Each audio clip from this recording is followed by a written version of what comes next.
Hey, thanks for tuning in to the Land and Home Show. Today we're talking all about the best value you can find here in the Bluegrass for purchasing a homestead.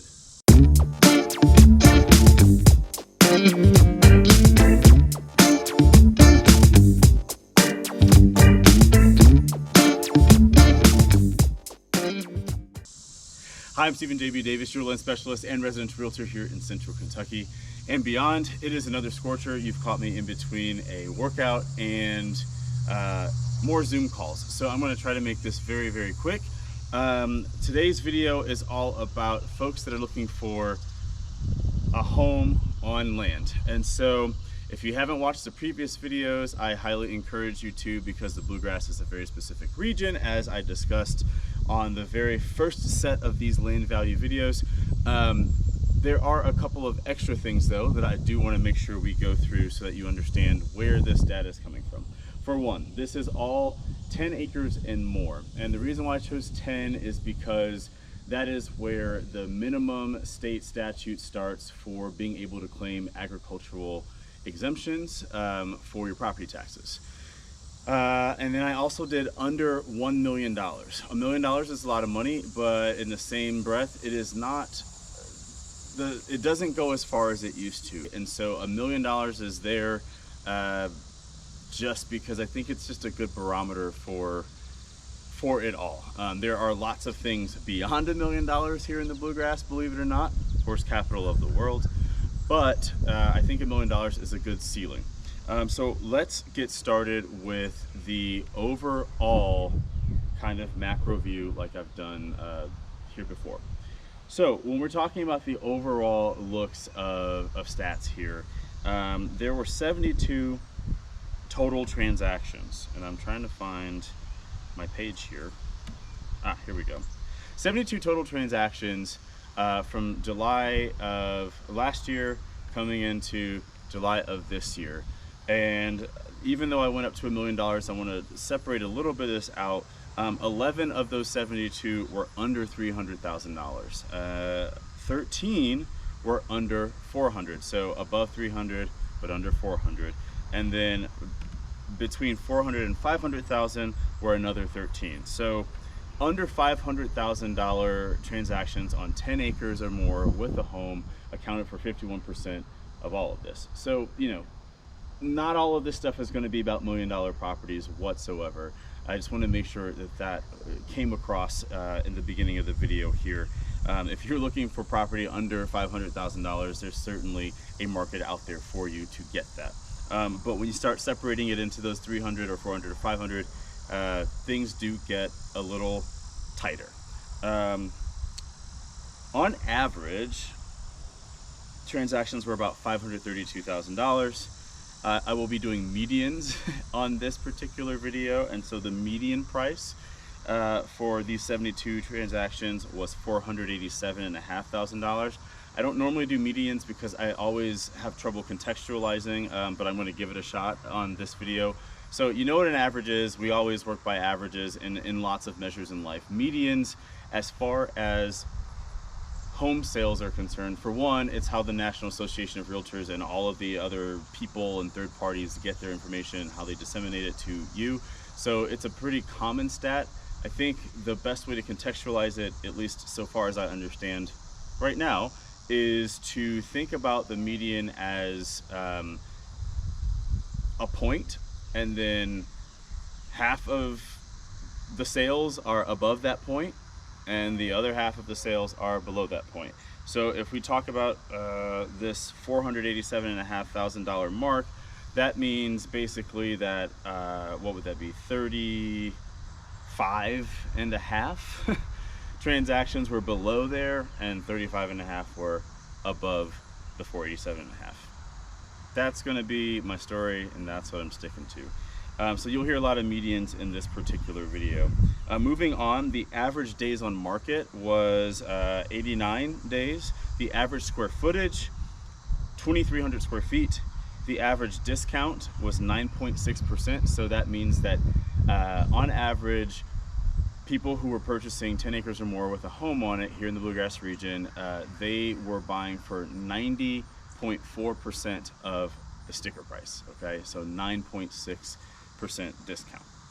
On average, you got 44 acres in each transaction, an average of $25.1 thousand per acre, a median of 15,000 acres, or $15,000 per acre, and then the overwhelming month in which these transactions happened was August. That is not surprising. Every single year, year after year, most of our home transactions, regardless of where they are, close in August or September. So nothing new there. Now, if we switch down into the nitty-gritty of it all, let me switch pages here. We're going to start with average price. So coming in number 5 is Mercer County. It is one county removed from the group of counties that touch Lexington. Rather, it is one county removed from Lexington by the ring of counties in between it and Lexington. So fairly close, but does not border Lexington. Mercer County coming in at $425,000. Harrison County finds itself geographically in the same situation where there's just one ring of counties in between it and Lexington, but it comes in at number 4 with $377,000 on average. Montgomery County, that bridge between eastern and central Kentucky, belonging to neither, comes in at $366,000. And number 2 is Owen County, $347,000, and I got to contextualize this one a little bit. Owen County only had 2 transactions for the whole year for the time that I was measuring. One of those was for $235,000, the other one for $460,000. And we'll get into why that is a little bit later because it shows up in our countdown multiple times. And then number 1 was Nicholas County with an average price of $284,000. For median price, we have Montgomery coming in number 5, $370,000. Harrison coming in number 4, $355,000. Owen County, $347,000. Again, only 2 transactions the whole year. Mercer County coming in at number 2, rather than the 5th position it was in an average price, for $327,500. And Nicholas County coming at number 1 once more at $305,000 for medians. Whew, I feel like I'm talking super fast, but I also feel that the heat just burning my neck. Okay, days on market. Coming in number 5 is Nicholas County for 63 days on market on average. Scott County is number 4, 57.5 days on the market on average. Franklin County, 49.8 days. Bourbon County, 40 days. And Anderson, 2 days. There were only 2 transactions in Anderson County all year, and both of them actually happened to sell in 2 days. You can think of days on market as most competitive counties. So these are the counties that are moving things the fastest. If they didn't just make that top 5 list that I just put out there, then that means on average in all of the other 12 counties that I'm including in this Bluegrass region, that on average those counties all had longer periods of time for sales with this particular category of 10 acres or more with a home on it. Okay. Moving on. Average price per acre. We're gonna do average price per acre and average price per acre. So average price per acre, number 5 is Owen County at $12.3 thousand. So again, that's only 2 transactions in Owen. One was $20,000 an acre, and the other transaction was $4,000 an acre. So just take that how you will. Coming in number 4 is the average price per acre of Mercer County, coming in at $12,000. Number 3, Harrison County at $10.6 thousand. Number 2, Anderson County, $8,350 per acre, and there were only 2 transactions there. One was for $12,000 an acre, the other one was for $4.7 thousand an acre. Coming in at number 1 is Garrett County, another 2 transaction county, for $6,500 an acre, and those are averages. In Garrett, the 2 transactions were a $10,000 per acre transaction and $3,000 per acre transaction. I'm sorry if I'm talking faster and faster. I'm really just concerned about, as hot as I am, I'm sure my technology is getting hot and I don't want the batteries to go out. Coming in for acres sold. So this is for if you are trying to get the most acreage out of a transaction. You want the bang for your buck in one manner of speaking. So where are you going to find the most acreage per transaction? On average in Nicholas County, you got 63 acres per transaction. Number 4, you got Bourbon County, 68 acres per transaction. Number 3 is Anderson County. I don't think I've talked much about Anderson, but Anderson is a little bit removed from the first ring of counties and even the second ring. However, it's gorgeous, and it's where Four Roses is made. Anderson County comes in at 75 acres per transaction. Again, there were only 2, however, so that's an average, but when you look at the 2 transactions, it tells a slightly different story. And so one transaction was for 24 acres, while the other was for 126 acres. In Harrison County, we have the number 2 spot, 76 acres per transaction, and in Garrett County, another 2-county transaction place. Garrett County is 153 acres per transaction. Again, 2 transactions. The context behind that would be one particular transaction was 62 acres and the other one was 244 acres. I'm not a mathematician, so I don't really know how to qualify or to further contextualize the 2 transaction counties for you, but I'm trying to give you as much information as I can. If we go to median acres sold bring us to Bourbon County at number 5. And that's 41 acres per transaction by median. Harrison County is 50.7 acres by median at the number 4 spot. At the number 3 spot, we have Owen County again, 54.5 acres. Anderson at number 2, 75 acres, and Garrett at 153. Of course, those numbers are not all that different from the other list. The order is different, but pretty much the same counties there, with the exception of what didn't make it. Owen is in the median and not in average, and then it looks like Nicholas is in the average acres sold, but not in the median. In any case, let's move on to our last category, and that is the square feet. These are homes. Square feet are they're important. So if we start at number 5, you have Jessamine County at 2,600 square feet per transaction. And actually, before I go on, the average and the median all came out to be the same. So these are actually averages and medians for these top 5 counties. In the number 4 spot for square feet is Anderson County, 3,050 square feet per transaction. Fayette County comes in at number 3, making its first appearance in any of this lineup, coming in at 3,100. Along with Franklin County tying with it at 3,100. So really that's the number 2 spot. Franklin and Fayette share that spot. And then the number 1 would be Garrett County at 4,000 acres per transaction by average and by median.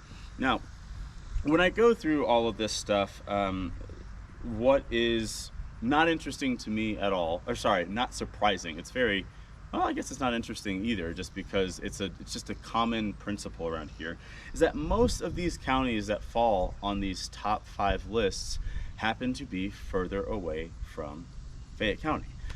They're not, I don't think any of them are in this hour-and-a-half kind of category, because depending on where you are going in the Bluegrass region, the kinds of roads you take, it can take an hour, maybe a little bit more, but they're all within an hour, okay?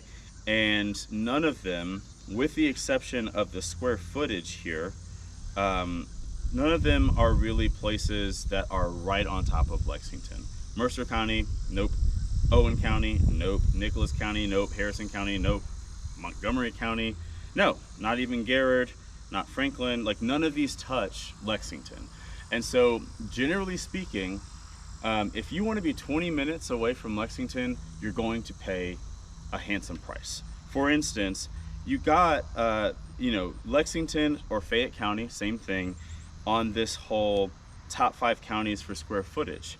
But if you bring that into perspective, Fayette County, on average, is $735,000 per transaction, on average. 154 days on market, 55.9, almost $56,000 per acre.